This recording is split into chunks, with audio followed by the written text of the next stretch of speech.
Philip Morris had some very interesting things to say on our Sunday show at 6, raising the issue of the rights to the Daleks as one of them.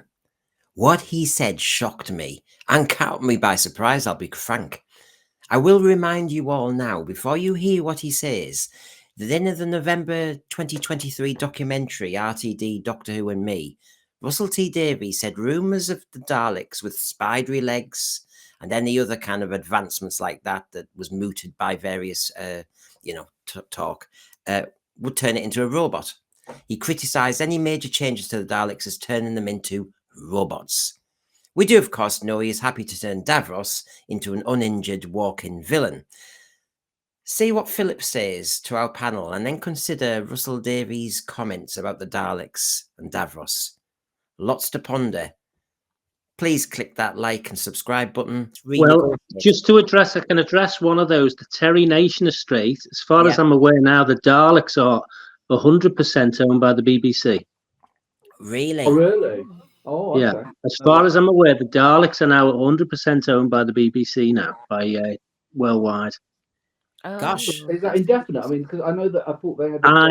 As far as I'm aware, okay, that is indefinite, yes. Okay, I didn't know that. Okay. However...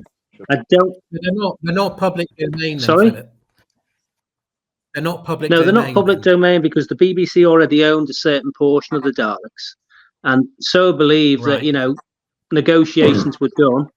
The family weren't really that interested in, maintaining the property or anything else. And, I believe a sum of money was offered, by the BBC, and they decided to take it. Which means the Daleks could be open season for adaptation and change. I know they've been adapted a bit, but oh my God. Because when some of these cases, you actually do hope that the writers' families do actually impose their kind of, I mean, the Zygons and the Seeds of Doom, I'm hoping the Robert Banks Stewart's estate are actually saying, well, we either want more money, you're going global, so excuse me, up your blooming payments to us. I'm really worried now. What is Russell T Davies going to do to the Daleks? Oh my gosh. What are they going to end up... they're a travel machine for a little squid inside, so basically they're wheelchair bound as well. It can't be as bad as the Paradigm Daleks. They can make them pink and they can make them kind of like... I don't know. Yeah. Have mops on there instead of plungers and... The thing is, they've already done. If you think of what they've already done to Daleks, we've got Daleks that have become emotional, hybrid Daleks. We've had the regeneration effect into Davros. We've had so much nonsense. That headpiece that comes out of every person.